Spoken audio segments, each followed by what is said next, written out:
Namaste, dear fam. Today I want to talk to you about this book called Yudhishthir, the Pran of Dharma. This book is written by Aditya Satsangi, who we all have come to respect for his tireless effort in awakening Hindus through his YouTube channel called Satyology.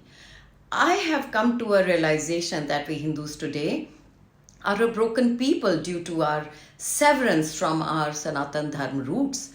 It is critical for our survival that we unlearn the lies taught to us through school, college, even by peers, and realign ourselves with Dharma.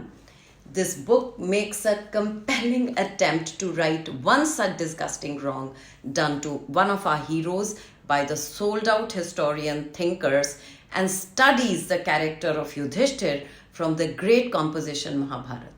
Whatever understanding I had of Yudhishthir was based on the TV serial.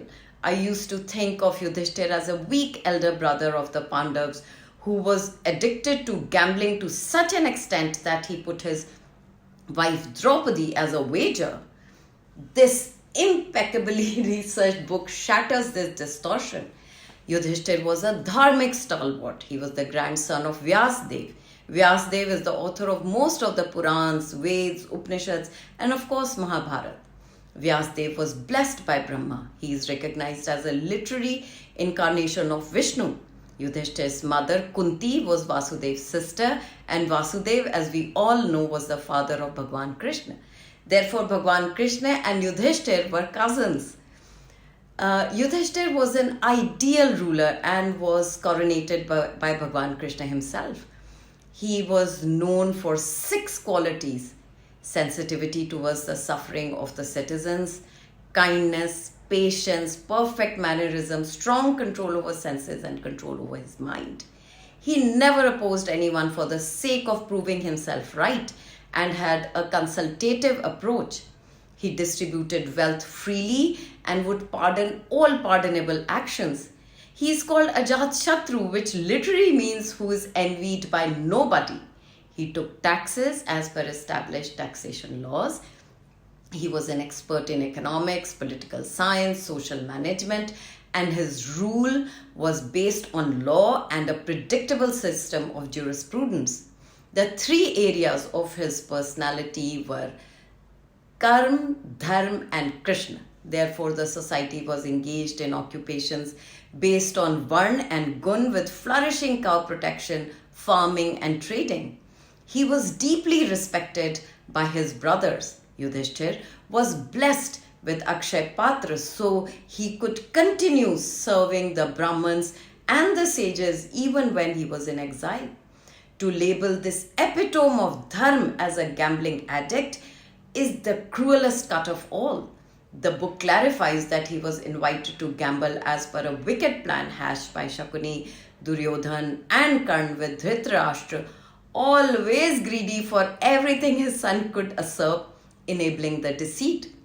Dhritarashtra invited Yudhishthir and his brothers under the guise of celebrating Yudhishthir's successful Rajasuya Yagya and increasing friendliness among cousins. Yudhishthir, who looked upon Dhritarashtra as a father, thought it against his righteousness to refuse. He did share his immense dislike for gambling with Vidur, and during the course of the gambling session with all present in the court. That Dharmaraj Yudhishthir himself lost control in the throes of gambling is a pertinent lesson to all to be wary of addictions. Such addictions are such a slippery slope that even Maharaj Yudhishthir lost control. The author has shared in detail the conversation between angry Draupadi and Yudhishthir, where he gives her a generous space to share her harsh thoughts on the event. He answers her tough questions with patience and integrity. Bhim too shares his cutting observation on Yudhishthir's decision to accept relinquishing his kingdom, to which Yudhishthir responded that even though he understood that Shakuni had manipulated the dice, but due to anger lost control over myself and therefore could not recuse myself from the game. Eventually, such was his purity of dharma that he attained Swarg in his earthly body. No wonder then Yudhishthir is besmirched so as to rob us of our dharmic inspiration. The extent of the cruel narrative is such that many Hindus do not keep Mahabharata in their homes because it is believed that it would create strife in the household. That Mahabharata, about which Vyasdev said, whatever has been said about dharma, arth, kam and moksha is in Mahabharata. What is not there is not anywhere. Just Mahabharata would suffice for any human being. It is now for our survival that we Hindus have to come together. My man wrote a message in this book. May Dharma be the eternal Sarthi to what is sovereign to us. Only Sanatan Dharma has the power to guide us ahead, and a major step is to be knowledgeable about our Dharma. This book is available on kapoor.in. Thanks for listening, fam. I'll see you soon.